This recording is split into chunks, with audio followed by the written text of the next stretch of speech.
Bonjour à tous, bienvenue sur Monlise TV à l'heure de votre bulletin d'information. La porte-parole de l'ambassade américaine a rencontré le 23 mars le ministre de l'Environnement, Valérie Fils-Aimé, autour des priorités environnementales du pays. Au cœur des échanges, la gestion des déchets, la lutte contre la déforestation et la mobilisation des communautés. Le ministre, ancien participant au programme américain International Visitors Leadership Program et Alumni Ties, a présenté les initiatives en cours. Il a notamment évoqué le recrutement de 1500 agents dans le cadre d'une campagne pilote de nettoyage de 10 jours à Port-au-Prince, appelée à être étendue à d'autres régions.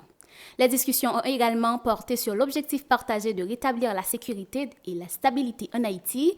Les États-Unis ont réaffirmé leur soutien aux efforts visant à créer des emplois, améliorer la santé publique et renforcer l'attractivité des villes. Un engagement qui s'inscrit dans une perspective plus large, celle de confier aux Haïtiens la responsabilité de leur avenir. Haïti a officiellement déposé le 26 mars 2026 le dossier du savoir-faire du tracé Vevey auprès de l'UNESCO en vue de son inscription au patrimoine culturel immatériel de l'humanité. Portée par le ministère de la Culture et la diplomatie haïtienne, cette candidature vise à valoriser ce art rituel reconnu au niveau national depuis 2019 comme un élément clé de l'identité et de la mémoire collective. Cette initiative s'inscrit également dans une stratégie de diplomatie culturelle de gouvernement dirigée par Alix Didier Fils-Aimé avec l'objectif de renforcer la visibilité d'Haïti sur la scène internationale. Des employés de la direction de l'immigration et de l'émigration se sont présentés au parquet mercredi soir, mais le commissaire du gouvernement qui les attendait depuis 14 heures avait quitté les lieux vers 18 heures, selon une source proche du dossier. Vers 19h15, après plus de 45 minutes d'attente, les agents de la DCPJ sont revenus accompagnés des employés de la DIE.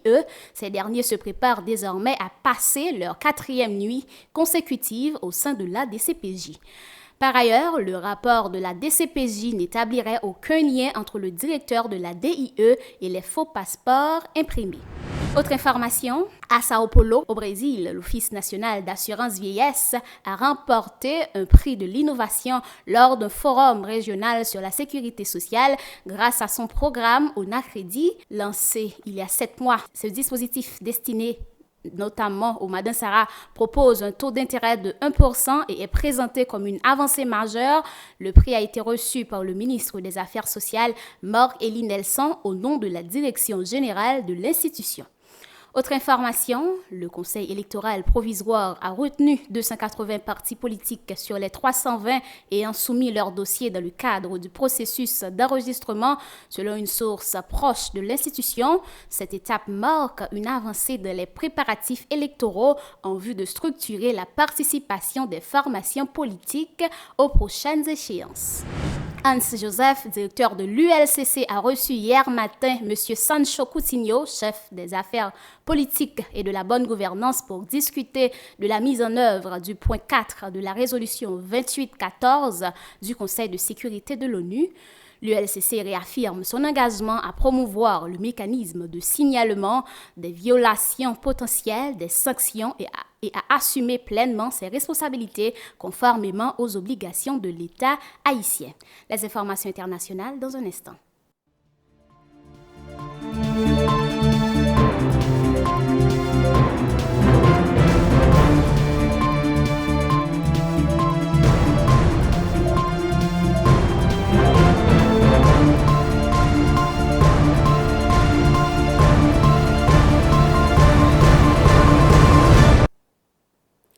L'ancien président vénézuélien Nicolás Maduro s'est présenté jeudi 26 mars devant un tribunal fédéral de New York, 3 mois après son arrestation à Caracas, poursuivi pour trafic de drogue avec son épouse Cilia Flores.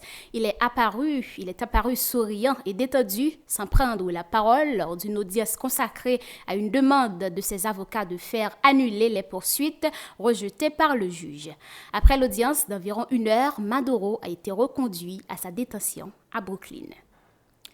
Le Premier ministre hongrois Viktor Orban a déclaré mercredi son intention de réduire progressivement les livraisons de gaz à l'Ukraine tant que Kiev n'aura pas sécurisé son approvisionnement en pétrole russe via l'oléoduc Druzhba. Cette annonce intervient dans un contexte de tension énergétique entre l'Europe centrale et l'Ukraine, alors que Budapest exige des garanties sur la continuité de ses importations et la sécurité de ses infrastructures énergétiques.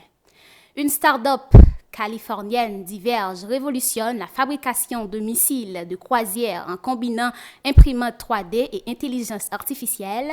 Selon la Voix du Nord, cette méthode permet de produire des munitions en seulement 48 heures à un coût nettement réduit.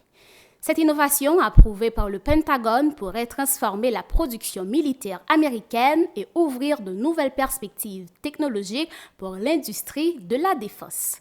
C'est ici que s'achève ce bulletin d'information. Mesdames, Messieurs, merci de l'avoir suivi. Restez connectés à Monlise TV.